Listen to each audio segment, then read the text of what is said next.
If I were a toy, sometimes I feel like a toy. Is it? Yeah.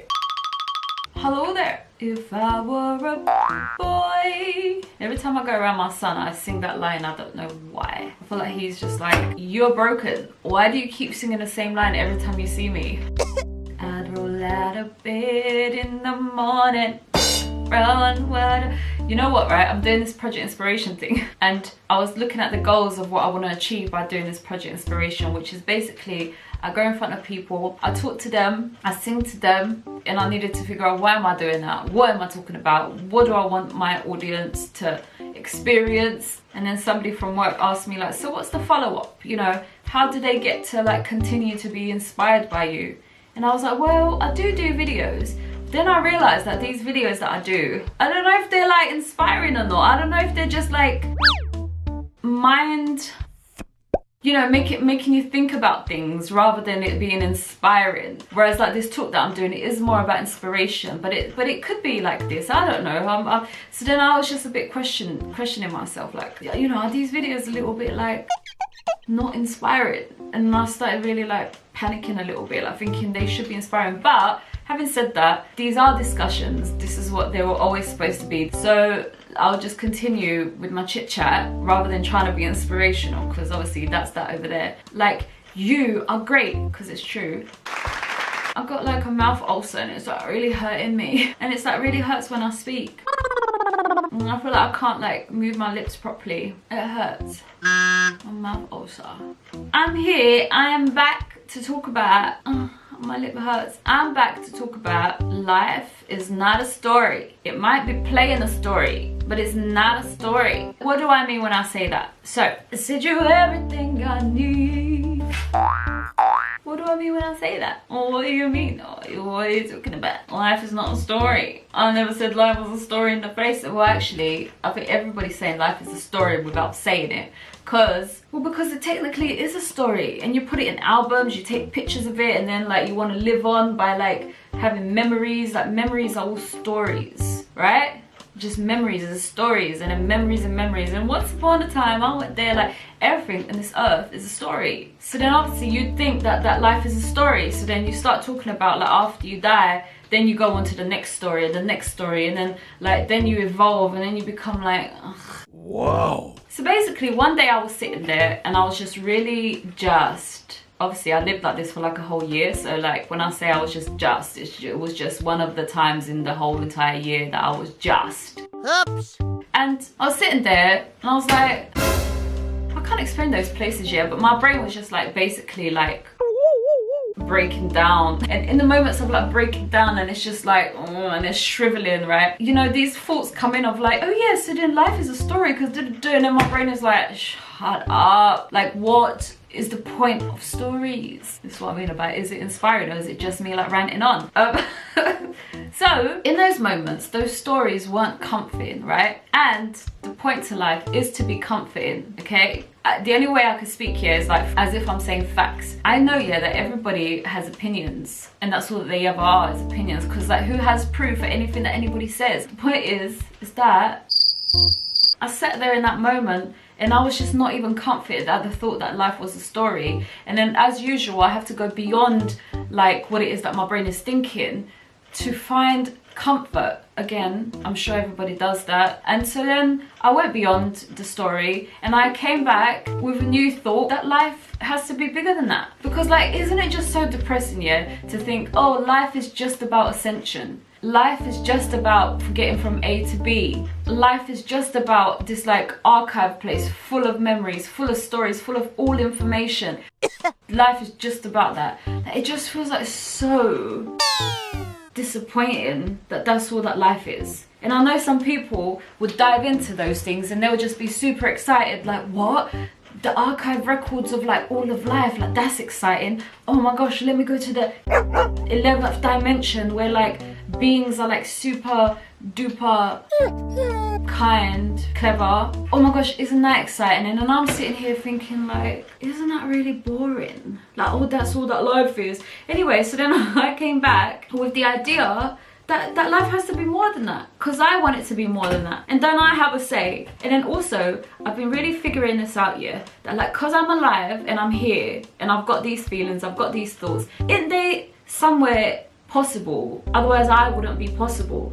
Like, isn't this everything that I'm thinking of a part of, I call it God, I keep calling it God, but a part of God somewhere for me to be possible? Otherwise I wouldn't be possible. So instead of me thinking that I'm just wrong and I'm broken because I'm not conforming to what anybody says, instead of me thinking that there's something wrong with me, I have to start thinking that there must be a reason why I'm like this, and there must be some validity as to how it's possible that I'm even saying these things, right? Which then means that there must be more to life, because here I am wishing for there to be more to life than just ascension and archive records and dimensions and levels and angels and benevolent beings and naughty beings. And anyway, but the point I'm making is that all of that just sounds like a story, right? Of like, I'm telling you a story about this soul that was born, then the soul learnt this lesson, then the soul learnt this lesson, then the soul went to do this, and then now the soul's ascended, now the soul's on the verge of something, and then like, that's just all a story.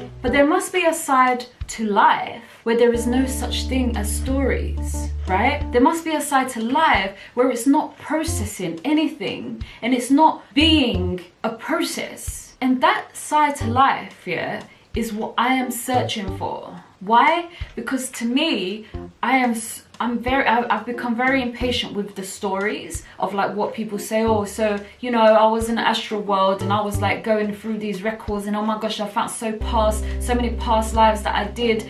And then to me, it's like, oh, go away. Like, past lives, go away. I'm so sorry. I've just got it back in my brain like, Nayna, are you supposed to be inspiring? And then here I am going like, go away, past life stories.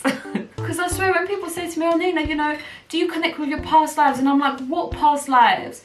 What are you talking about? I just feel like here, and I'm being so honest here, and then people like look at me weird. Spiritual people look at me weird, yeah? Because I just feel like I've not had past lives. Because I feel like this is where I don't know yet if I should just like stop being insulting. And I don't mean to be insulting, but I just have to like just be honest about how it is that I'm feeling, because I find past life stupid. I find it silly. I just feel like I might as well just do like different things rather than doing the same thing over and over again. And then past life just feels like you're doing the same thing over and over again. And I feel like that is so limited, like that's so small. It's just like playing in one park and then like doing different things in a park, and then you're just going that ride and that ride and that ride, and it's just like, that's not all that life is. Obviously it's not, because like that's just one park. And so then I feel like that's what we're missing in this like entire, I don't know if it's in this entire universe, because I don't understand what's happening in this entire universe. I don't even know where God is or why life is like transparent or whatever. But I just feel like that life is just way bigger than this. It's way bigger than stories. So then I will add another subject onto this, right? Because basically I'm just concluding here that I feel like I am bigger than that. I feel like God is bigger than that. I feel like everything is bigger than that. And yes, this is like a little portion of life and God. And if you think about how infinite the universe is, then it's not entirely impossible to picture God being infinite, right? So, and when I say infinite, I just mean like humongous, because like infinite is like to something that can comprehend all things. Life is certainly not infinite, because from a level of comprehension it's actually complete. So then you understand it as a full thing, and infinite means that you don't yet understand all of it, and there's just so many varieties, and there's just like endless. Oh my gosh, it's so amazing. But really, when you are the holder and the knower of all things, then it's not infinite, is it? Because you understand it and it's full and complete.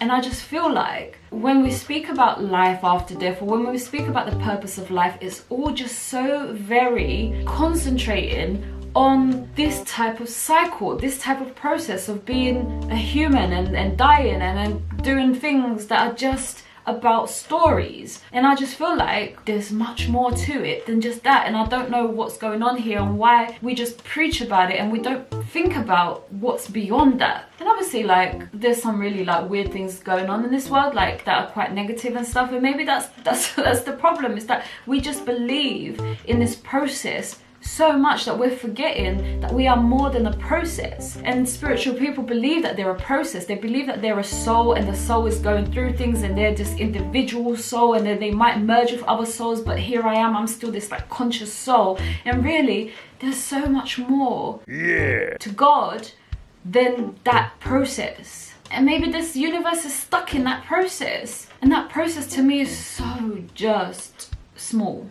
That's my conclusion to that. So then I want to move on to something that I find really, really interesting. At the same time, I don't know if it is interesting, because actually it's quite frustrating, that I feel like, yeah, we all just lose. Oops. We all are lost in translation, yeah? Meaning, yeah, that I could, so for example, I say God, right? And then to like billions of other people, when I say God, they assume that I'm talking about somebody standing there and in control and the creator. Whereas when I say God, I don't mean that at all. So therefore, we are both using one word. And then the other person might say, oh, you shouldn't use the word God then. You should use another word because God means this. When really, I've heard what God means to you. I've taken a side to it that I want to take, which makes sense, which is like an overall seer. But then I've deleted some of the things that you say God is, and then I've replaced it with what I say God is, right? Now I've got a new word for God, and then I've spent years and years and years using that new word for God, and you've stayed in your way of using your word for God. Why do we do this, right? Because some people will be like, well, you shouldn't have done that because like God means God, right? And I guess it's just the freedom of reality, isn't it? Is that the words don't belong to a specific anything. And actually we've learned that words don't belong to anything, because we do. Like, for example, I grew up saying, oh, my Asian friend. We all saw my Asian friend as somebody who's from Bangladesh, or somebody who's from India, or you know, somebody who's from that side of the world. Whereas my son, he's grown up now saying, oh, my Asian friend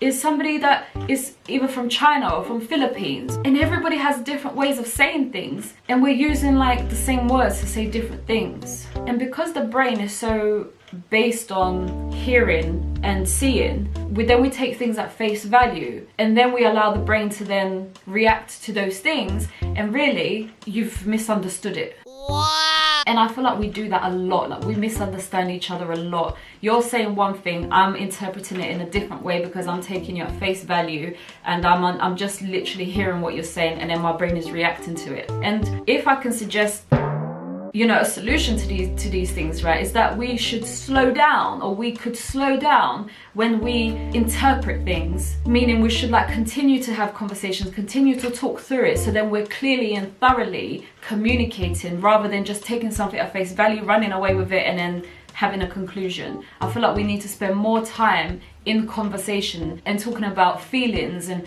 how this thing feels, and is that what you're saying, because it feels like this, and in a descriptive way, not in a conclusive way, because we have so many words that are conclusive. Like, so for example, oh, I feel happy. Somebody might say, oh, I feel happy, in a different way than somebody else might say that. So then if we are more descriptive about what we're saying, and this takes more time, and some people might not have the patience, but I feel like this is the way that we have to heal being lost in translation. And the reason why I'm saying this is that I feel like misunderstanding, yeah, makes us not have...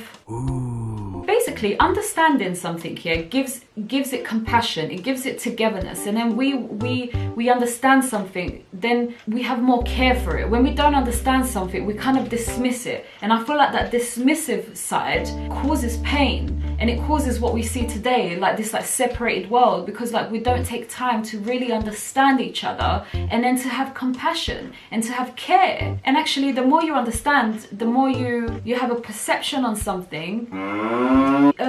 What's the word, because I'm not getting the word here, and I'm just, again, it's like these words, and maybe I shouldn't be using these words to explain something, I should just describe it.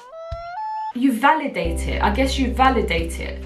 It's like, oh, you're doing that because of that. Oh, and then that's a validation. It's like, oh, I get it. Oh, I understand. Oh, and when you have that, there's a level of feeling inside of you that gets expanded onto that person. And then that person then goes deeper inside of yourself because you understand them. And if we don't have that, then look at the world. and it's separation. So I feel like it's important that we slow down our communications to really understand what it is that we are saying to each other. And by doing that, I feel like we will become more together and be nicer to each other because we understand each other more. And right now we're not understanding each other because we are just using words, conclusive words that are misguided. And it's quite interesting here because even when somebody says like, oh, you know, we're here to learn lessons, if we and that triggers me because I'm like, I'm not here to learn lessons. But if we slow that conversation down and then they said something like, oh, I'm here to understand this, but then they've replaced understanding with the word lessons, and I use the word understanding instead of lessons because lessons to me is do. And I feel like there's so much confusion there. Really, we're all saying the same thing.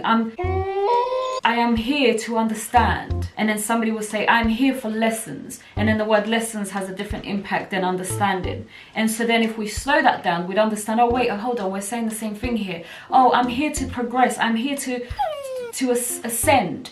And then for me, it's like, I'm here to celebrate who I am. And who I am is like this magnificent thing. So then the ascension that they're talking about is exactly the same thing that I'm talking about, but they're calling it ascending, and I'm not calling it that. So I feel like we need to slow down our communications. Anyway, I hope I've made sense, and I shall see you next time in another video. Until then, goodbye. And goodbye. Goodbye. Bye.